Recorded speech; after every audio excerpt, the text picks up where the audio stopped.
Jeżeli nie masz dzieci, a na przykład masz zwierzaki jakieś, to jest dokładnie ta sama analogia. Są konkretne umiejętności, zarówno umiejętności dotyczące bycia liderem, jak i bycia rodzicem. Tak naprawdę, gdyby nie twoi ludzie, jeżeli jesteś liderem, to gdyby nie twój zespół, no to ty właściwie byś był bezrobotny. Ale założenie jest takie często, że nie ma miejsca na uczucia w pracy. Tak, bo mamy Excela, tak? Mamy Excela, w Excel się musi zgadzać. Nie możesz nie uczyć się będąc liderem, nie możesz nie uczyć się będąc rodzicem. Jak to się mówi, małe dziecko, mały problem, duże dziecko, duży problem. Cześć, witam. Dobra, jeszcze raz.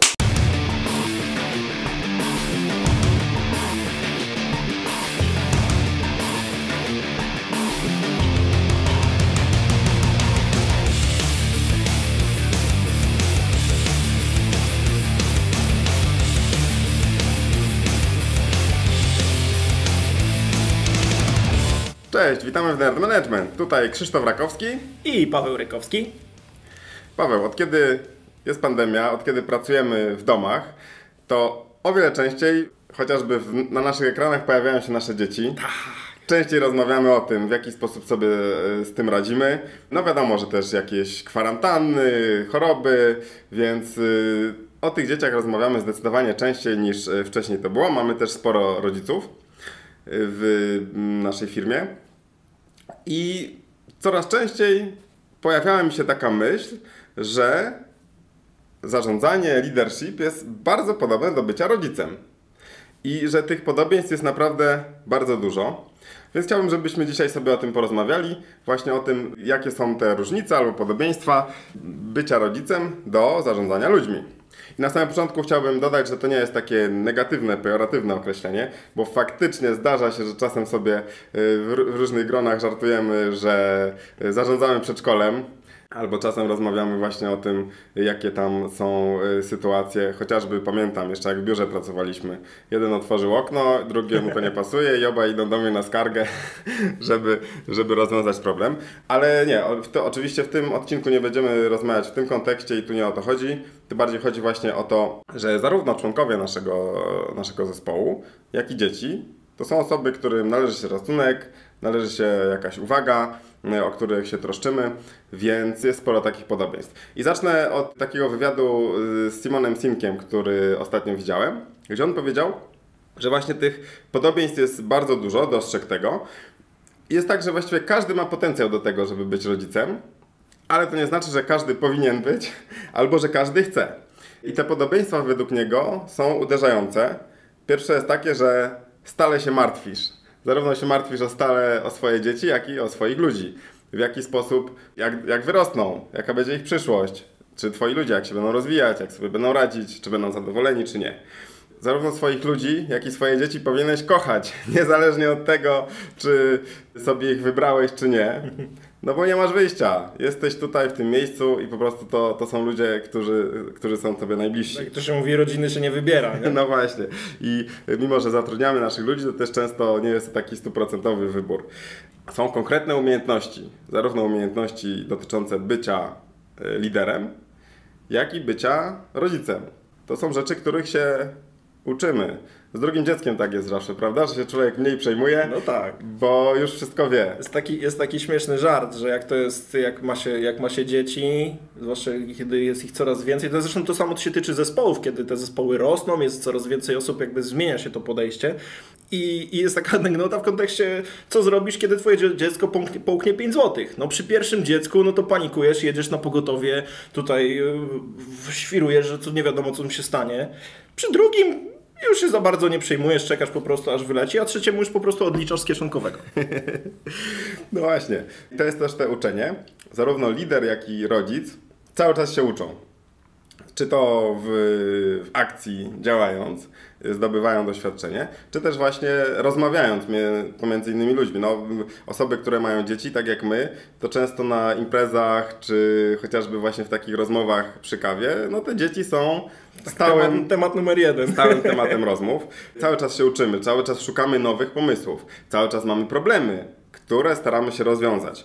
I jest to coś takiego stałego, że zarówno leadership, jak i bycie rodzicem to jest taka ciągła nauka. No, nie możesz nie uczyć się będąc liderem, nie możesz nie uczyć się będąc rodzicem. I dzisiaj właśnie o tym sobie porozmawiamy, a gdy przygotowywałem się do tego odcinka, to zauważyłem, że tych podobieństw jest bardzo dużo, więc stwierdziłem, że zrobimy eksperymentalnie. Przygotowałem różne tematy, powycinałem tutaj na karteczkach. Będziemy sobie losować te tematy, no i po prostu potem będziemy rozmawiać. Dobra, to dawaj, to co? No dobra, zaczynam. to losuję pierwszy temat. W takim razie, proszę bardzo. Komunikacja. Jak to jest z tą komunikacją z dziećmi? Zacznijmy od dzieci, bo o komunikacji z członkami zespołu to mówimy bez przerwy. Tak, dość dużo. No z dziećmi to jest fajnie, bo teraz jeżeli mamy dzieci, zwłaszcza małe, no bo to może tak, żebyśmy też mieli kontekst. Ja mam 2 synów, jeden ma 3 lata, drugi 7. Ty masz jak? Ja też mam 2 synów, jeden ma 6 lat, drugi jeszcze nie ma skończonego 1 roku. No, czyli dość podobnie. No jeżeli macie nastolatki, no to my jeszcze tego nie znamy, to wszystko przed nas napiszcie w komentarzach, jak to jest, bo może się okazać, że wtedy to już to wszystko się wykręca do góry nogami, bo jak to się mówi, małe dziecko, mały problem, duże dziecko, duży problem. Jeżeli chodzi o komunikację, to jest dość ciekawe, że ja bym tutaj zaczął od tego, że pierwsze co, no to ty musisz uważać, co mówisz.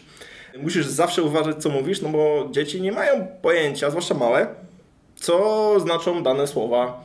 Czy są słowa dla dorosłych i słowa nie dla dorosłych. Że na przykład o niektórych tematach lepiej to są tematy, może nie tyle co tabu, bo bez sensu uczyć dzieci od małego, że właśnie są tematy tabu, ich szufladkować. O tym się nie rozmawia, to jest bez sensu. Ale dzieci to są taka czysta karta, nie? Że nie ma zdania na dany temat wyrobionego, nie ma jakichś nawyków, przyzwyczajeń, narzutu jeszcze, zwłaszcza jakiegoś takiego systemowego. Więc to, co my mówimy do dzieci, no to jest istotne, żeby to miało sens i żebyście mieli z tyłu głowy, dobra, czy to na pewno wiedza, którą im przekazujecie, jest na pewno odpowiednia na ich poziomie. I to samo tyczy się ludzi w zespole. Jeżeli mamy juniorów, no to zalewając ich tematami na przykład dla seniorów, no można ich, jedni będą tacy, że fajnie, dobra, to jest wyzwanie, no ale możecie ich w ten sposób po prostu wykoleić, więc tak samo na to trzeba uważać. To jest to TRM, o którym rozmawialiśmy i do czego damy linka. To jest dokładnie to samo w przypadku właśnie pracy w zespole, że jako lider musisz naprawdę uważać, co mówisz, bo ludzie często interpretują w różny sposób, czasem nie tak jakbyś chciał, pewne kwestie po prostu. Czasem powiesz, że nie zrobimy w tym roku imprezy świątecznej, bo na przykład, nie wiem, nie udało się zorganizować, a ludzie mogą zinterpretować, że firma bankrutuje i nie ma na nic kasy. Czasami ludzie mają różną wrażliwość, są z różnych środowisk, więc czasem trzeba uważać, żeby chociażby nie pozwalać sobie na jakieś żarty, które są niestosowne. Więc to też jest to, że właśnie trzeba uważać, co i w jaki sposób się mówi, bo ludzie po prostu bardzo uważnie, tak jak właśnie małe dzieci, bardzo uważnie słuchają, naprawdę słuchają i interpretują to, co mówisz. Kolejna kwestia to jest jasne komunikowanie oczekiwań. Dziecku, które w pewnym wieku jeszcze nie jest w stanie określić, co jest dobre, co jest złe, w jaki sposób należy postępować, no trzeba jasno mówić. To powinieneś robić, tego nie powinieneś robić. I tak samo w pracy z ludźmi nie można zakładać, że tak, przekleństwo założeń tutaj. Tak, nie można zakładać, że oni będą wiedzieli, co zrobić. To jest przekleństwo założeń, to jest potwierdzenie podwójne, czy na pewno zrozumieli, co trzeba zrobić. To jest właśnie dostosowanie komunikatu do tego TRM pracownika, że trzeba jasno komunikować, jakie są Twoje oczekiwania, jakie są zasady, z czego będziesz ludzi rozliczał. To jest taka bardzo ważna, podstawowa rzecz. Tak, ja bym tutaj dodał jeszcze jedną rzecz, bo komunikacja to nie tylko gadanie, nadawanie komunikatów i jakby wciskanie jakąś wiedzy swojej do głowy, ale też słuchanie. Właściwie nawet może bardziej słuchanie niż gadanie. Więc zwłaszcza przy dzieciach, gdzieś słyszałem takie, to były, nie wiem, czy to były badania, czy ogólnie była sytuacja z takiego ośrodka pomocy dla dzieci, takiego telefonu zaufania, gdzie mogą sobie dzieci zadzwonić i po prostu w końcu ktoś może ich wysłuchać. I jakby tam liczby, które oni podawali, tam nie przytoczę dokładnie, jak będziecie chcieli, to napiszcie w komentarzach, tam poszukam tych źródeł, ale to było po prostu kosmiczne, bo to było chyba, nie wiem, 70 czy 80% przypadków dzieciaków w wieku tam, nie wiem, od chyba 7 do 18 lat, czy jakoś tak, po prostu mówili, że w końcu ktoś ich wysłuchał, bo rodzice ciągle biegł, ciągle w pracy i tak dalej. Tak, ciągle w telefonie, tak naprawdę no, to są takie sieroty cyfrowe, można tak powiedzieć, dlatego to jest tym bardziej ważne, że dzieciaki trzeba słuchać i tak samo ludzi w pracy też trzeba słuchać. Nie można się zajmować, nie wiem, biegać jak ten chomik i tylko, nie wiem, rzucać tutaj, że tu jest projekt, tu OKR-y nas gonią, tu, nie wiem, kwartał się kończy, trzeba domknąć coś, bo nie wiem, bo coś tam. Nie, trzeba właśnie wyluzować, ugryźć się w język, jak komuś to nie wychodzi, niech sobie weźmie taśmę, zaklei sobie buzię i ćwiczy wieczorami, żeby po prostu nie gadać, żeby zacząć słuchać. I to jest ważne w przypadku dzieciaków i tak samo w przypadku ludzi w zespole. I kolejny temat, ostatni już z komunikacji, mikromanagement. Mój syn, ten właśnie, który ma 6 lat, bardzo nie lubi, kiedy mu mówię, jak ma coś zrobić, bo on już wie, on już jest dorosły. Już ten teren ma wyższy. Tak, dokładnie i już po prostu wie, jak ma robić pewne rzeczy i bardzo nie lubi, jak mu się to mówi. I to jest naturalne ludzkie uczucie, że nie lubisz, jak ktoś ci mówi, jak co masz zrobić, zwłaszcza jeżeli to jest coś, za co potem jesteś rozliczany. Warto sobie pomyśleć, o mikromanagemencie mówiliśmy już bardzo dużo w przypadku właśnie członków naszych zespołów, ale u dzieci jest to samo. No. Na pewnym etapie trzeba przestać cały czas wszystko postawiać im pod nos, ubierać, mówić co i jak mają zrobić. Mój syn na przykład jest bardzo dumny z tego, że on sam sobie wybiera ubrania, w które się ubierze. Nie przeszkadza mu, że założy 2 różne skarpetki na przykład i to jest coś, co on chce po prostu sam robić i potem w przedszkolu jest ubrany tak jak ma ochotę. Trzeba zostawić im tę swobodę.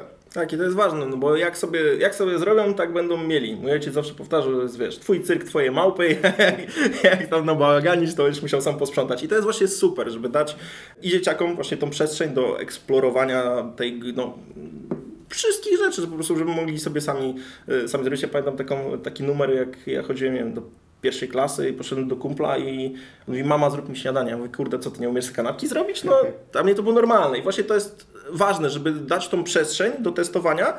Tak samo właśnie u dzieciaków i dokładnie to samo się tyczy zespołu. No bo to o tym już mówiliśmy tyle, że nie ma co powtarzać. Lećmy dalej. To jest to też kwestia szukania rozwiązań, żeby właśnie nie podpowiadać rozwiązania, tylko takie podejście coachingowe, mentoringowe, żeby naprowadzać na to rozwiązanie. Dobra, komunikację mamy za sobą. To teraz ja losuję. Mamy uczucia. Czyli temat bardzo ważny, zwłaszcza i dla dzieciaków, no ale dla naszych ludzi też, no bo każdy ma swoje jakieś uczucia i każdy ma inne. Ale założenie jest takie często, że nie ma miejsca na uczucia w pracy. Tak, bo mamy Excela, tak? Mamy Excela, w Excel się musi zgadzać. No nie. Nie ma miejsca na uczucia w pracy, tak jest często, no bo to jest zbyt prywatne i tak dalej. Więc tutaj Simon Sinek na samym początku, jak wspomniałem, powiedział, że musisz kochać swoich ludzi. Wiadomo, że nie mówimy tu o jakimś niestosownym sposobie kochania, ale jednak musi ci na nich zależeć. Musisz myśleć o tym, żeby byli zadowoleni prywatnie, w pracy. No i to są jakieś pewne uczucia, prawda? To jest takie uczucie, które się czuje do tych swoich ludzi. No tak, ja myślę, że przede wszystkim takim uczuciem, które dużo dobrego wnosi, no to jest przede wszystkim wdzięczność, no bo to jest tak naprawdę, gdyby nie twoi ludzie, jeżeli jesteś liderem, to gdyby nie twój zespół, no to ty właściwie byś był bezrobotny, będziesz z torbami, bo to jako lider nic nie zrobisz. To właśnie chodzi o to, żeby właściwie całą wartość generuje właśnie ten zespół, który jest, więc jakby ta wdzięczność dla nich, że w ogóle, że są, że im się chce, że robią świetną robotę, chcą z tobą przede wszystkim pracować, się rozwijać, iść dalej do przodu, no to myślę, że jest tutaj bezcenna. Tak, ale z drugiej strony też jest to okej, czasem czuć rozczarowanie. Tak samo nasze dzieci nas czasami rozczarowują. Nasi bliscy czasami też. Nie jest to łatwe i nasi ludzie też nas czasami rozczarowują. To się zdarza. I to uczucie też jest w porządku. Nie należy go wypierać, można je czuć. No ono wynika z tego właśnie zaangażowania, że się angażujemy w to, żeby oni byli szczęśliwi, żeby dobrze pracowali. Dajemy od siebie dużo, więc czasem się zdarza, że jesteśmy rozczarowani, bo to nasze zaufanie jest zawiedzione na przykład. Tak, musimy sobie zdawać sprawę, że będziemy mówić tu jeszcze o kilku uczuciach, ale jakby uczucia zawsze to jest takie spektrum. Jest lewo i prawo. To nie jest, że coś jest lepsze, gorsze, no są 2 strony tej samej monety, nie? Czyli zawsze będzie tak, że z jednej strony będzie duma, z drugiej strony rozczarowanie i tak dalej, i tak dalej. To, co jest istotne i w kontekście dzieciaków, i w kontekście ludzi, zespołu, pracy, I tak samo w każdą stronę, w dół, w górę, w lewo, w prawo, bo to też warto tutaj powiedzieć, no to jest właśnie taka autentyczność, że, nie, że jest jak jest, jest jak jest, jesteśmy tym, kim jesteśmy i żeby być z tym przede wszystkim umieć właśnie o tych uczuciach rozmawiać, że no nie chowacie się, bo tak jak na przykład weźmiemy właśnie się schowamy za tym Excelem, no to bywa właśnie różnie. Zwłaszcza wtedy też często nakręcamy te negatywne uczucia. Tak samo jak w pracy. Tak samo no, nie można dla dziecka być tylko takim strażnikiem więziennym. Trzeba po prostu te uczucia mieć. Zresztą, no jeżeli ktoś ma dzieci, to chyba tego nie trzeba tłumaczyć. Też tak myślę. No dobra, podsumowując, jest to okej. Mieć uczucia dla dzieci to wiadomo, każdy kto ma dzieci to wie i nie tylko, ale jest okej również mieć te uczucia dla tych ludzi, z którymi pracujemy. I to nie jest nic złego, ani nic stosownego. Tak, i tu warto jeszcze powiedzieć, że nawet jeżeli nie masz dzieci, a na przykład masz zwierzaki jakieś, to jest dokładnie ta sama analogia, więc myślę, że tutaj też grono osób się rozszerzy, tak. Odbiorców. Dobra, losujmy kolejny punkt. Teraz będziemy mieli wartości. Wartości to jest coś, co jest ważne dla każdego lidera, oczywiście, dla każdej firmy. Mi się wydaje, że więcej mówimy o wartościach właśnie w kontekście takim służbowym. No bo każda firma sobie przygotowuje wartości, my mamy jakieś wartości jako nasz dział, a rzadko mówimy o tym w kontekście dzieci. No tak, a jednak dzieciom trzeba to przekazać i teraz one często nabierają nieświadomie. Po prostu. I to jest tak samo ludzie, nie? Zobaczcie, że jest bardzo dużo na przykład osób, przynajmniej u nas, i ja myślę, że rozmawiając z ludźmi też z innych firm, to jest dość takie tendencja podobna, czyli wartości korporacyjne, korpo bullshit, nie? W ogóle paranoja, ale kiedy zaczynamy, zresztą mówiliśmy o tym w jednym odcinku, że kiedy zaczynamy rozmawiać o tym, co jest dla nas ważne, dlaczego w ogóle tutaj pracujemy, co chcemy zrobić, jak chcemy pracować, to nagle się okazuje, że ten korpo bullshit nagle i te wartości, to jest dokładnie to, co ludzie czują, tylko to jest nazwane. Nie? I teraz tak samo w kontekście dzieci, no to dobrze je mówić, że po prostu edukować ich w jakimś takim duchu tego, co jest dla Ciebie ważne. Jeżeli dla Ciebie ważne jest nie wiem, zdrowie, czy nie wiem, co jest dla Ciebie ważne, no to fajnie, żeby te dzieciaki po pierwsze miały przykład. Tutaj to jeszcze, żeby te wartości przekazywać przez przykład. No nie możesz mówić, że słuchaj dziecko, bądź tutaj zdrowy, a Ty palisz faję, jesz w McDonaldy i właściwie się ostatnio na siłowni byłeś pół roku temu, nie? No to nie działa. Tak, to jest właśnie ta spójność, która jest bardzo ważna zarówno przy pracy z dziećmi, jak i w takim środowisku służbowym. Jeżeli powiemy dziecku, że czekolada jest niezdrowa, to nie może nas potem nakryć otwierając barek w środku nocy i opychając się czekoladą. No i oczywiście jest to samo z naszymi ludźmi, z którymi pracujemy, że nawet nie to, żeby nie można się dać przyłapać, tylko po prostu nie robić tych rzeczy, które są niespójne z tym, co głosimy. To chyba jest coś takiego, że spowoduje dramatyczne zniszczenie tego zaufania. Tak, i właściwie rozpad zespołu, rozpad właściwie relacji bardzo momentalny, no bo właściwie się okazuje, że to idziemy w lewo czy w prawo. No tak, to zaufanie szybko pójdzie do kosza wtedy. I tu jeszcze jeden temat związany z wartościami, moim zdaniem bardzo ważny. O tym na pewno zrobimy odcinek, bo to jest bardzo ciekawe. To jest growth versus fixed mindset.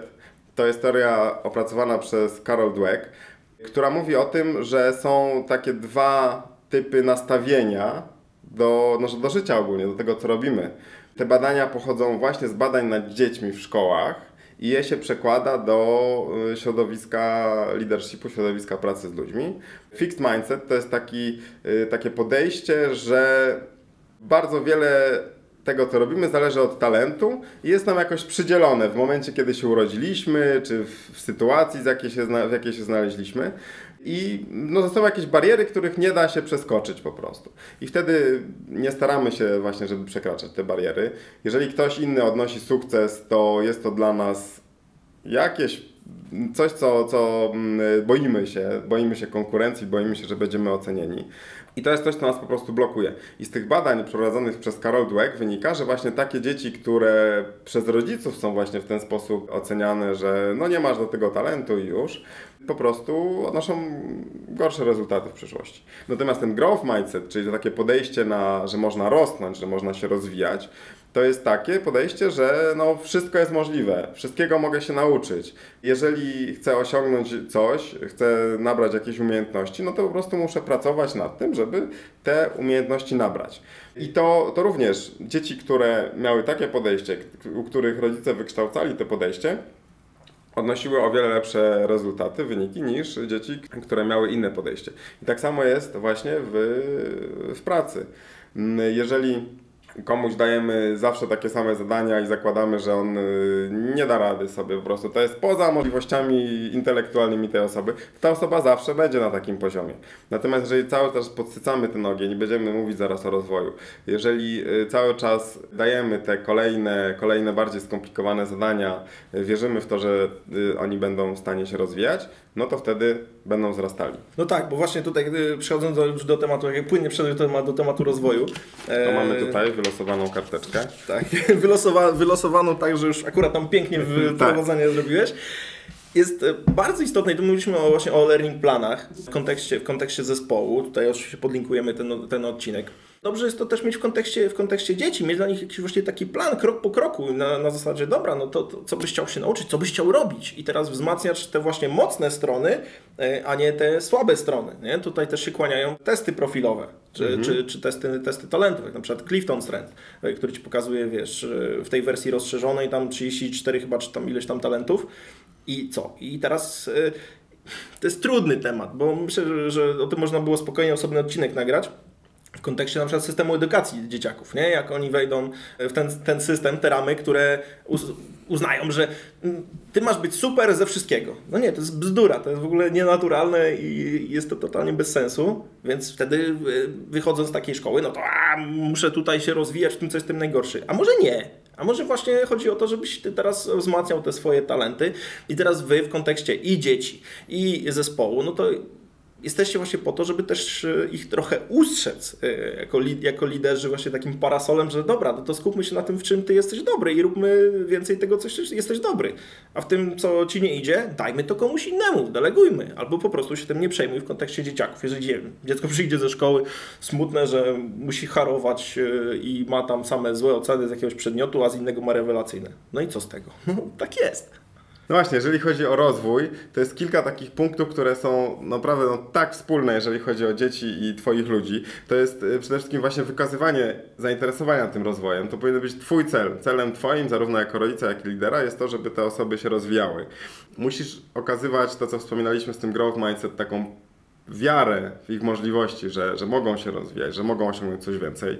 Musisz też dostarczyć narzędzi, dostarczyć budżetu, czyli wszystkiego tego, co jest potrzebne, żeby ten rozwój działał. No i oczywiście, gdy już mają wszystko, czego potrzeba, to musisz motywować i musisz inspirować, pokazywać, po co to jest, dlaczego warto. Tak, i pod żadnym pozorem nie róbcie właśnie tego na siłę.